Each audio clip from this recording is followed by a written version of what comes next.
Remue ménage. Remue ménage.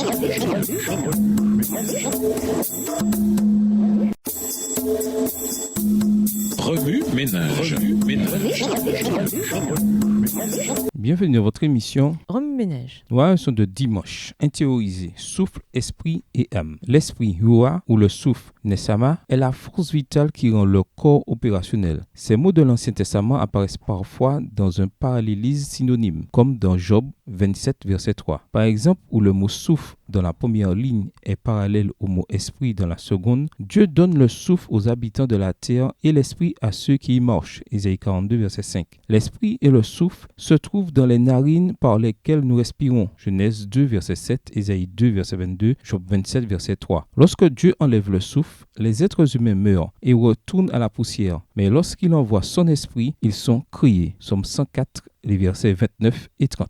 Le mot esprit, pneuma, dans le Nouveau Testament est parallèle au mot correspondant roi dans l'Ancien Testament. Le corps sans esprit est mort. Jacques 2, le verset 26. Par conséquent, lorsque Jésus a remis au Père son esprit, il est mort. Jean 19, le verset 30. Lorsque la bête de l'abîme a tué les deux témoins, l'esprit pneuma est entré dans leur corps sans vie et ils se sont relevés. Apocalypse 11, versets 7 à 9 et verset 11.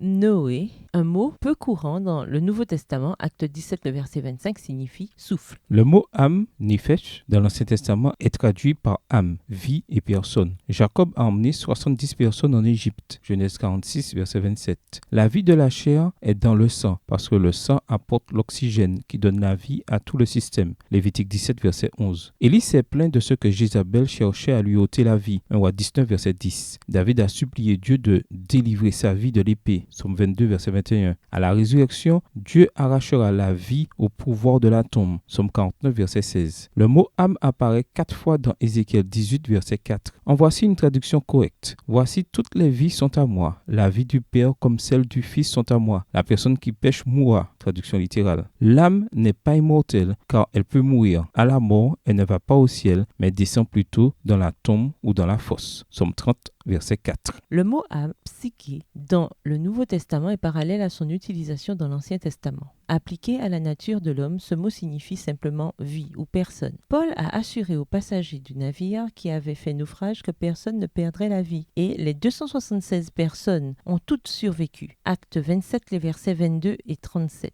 Joseph a emmené Jésus en Égypte parce qu'Hérode en voulait à sa vie. Matthieu 2, les versets 19 et 20. Jésus est venu donner sa vie en rançon pour beaucoup. Matthieu 20, le verset 28. Et le bon berger donne sa vie pour ses brebis. Jean 10, le verset 11. Paul et Barnabas ont risqué leur vie pour le nom de Jésus. Acte 15, le verset 26. 3000 personnes ont été sauvées le jour de la Pentecôte. Acte 2, le verset 41. Et Paul a recommandé à chaque personne chrétienne de Rome d'être soumise au pouvoir civil. Romains 13, le verset 1. Les âmes peuvent mourir parce qu'elles peuvent être sauvées de la mort. Jacques 5, le verset 20. Nous utilisons le mot dans le sens de personne. Lorsque nous disons « pas une âme ne s'est présentée à la réunion », nous avons baptisé sans âme et je plains cette pauvre âme. Dans la Bible, le mot immortel ne qualifie jamais les mots âme et esprit et pas une seule fois la conscience en dehors du corps ne leur est attribuée. Remue-ménage. Revenez à votre texte écrit et étudiez le passage. Encerclez les mots, expressions ou idées répétées. Soulignez les mots ou expressions qui sont importants et qui signifient quelque chose pour vous. Reliez par une flèche les mots ou expressions aux autres mots ou expressions associés ou connexes. Quels éclairages particuliers vos notes semblent-elles indiquer dans l'ensemble? Mémorisez votre verset préféré tiré de Genèse 2. Écrivez-le plusieurs fois pour vous le rappeler plus facilement. Pourquoi une compréhension précise de ces termes est-elle si importante? Comment la culture actuelle confond-elle ces termes? Au revoir. Et à demain si Dieu veut.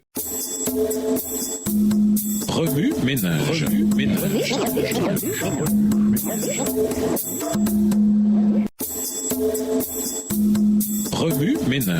ménage.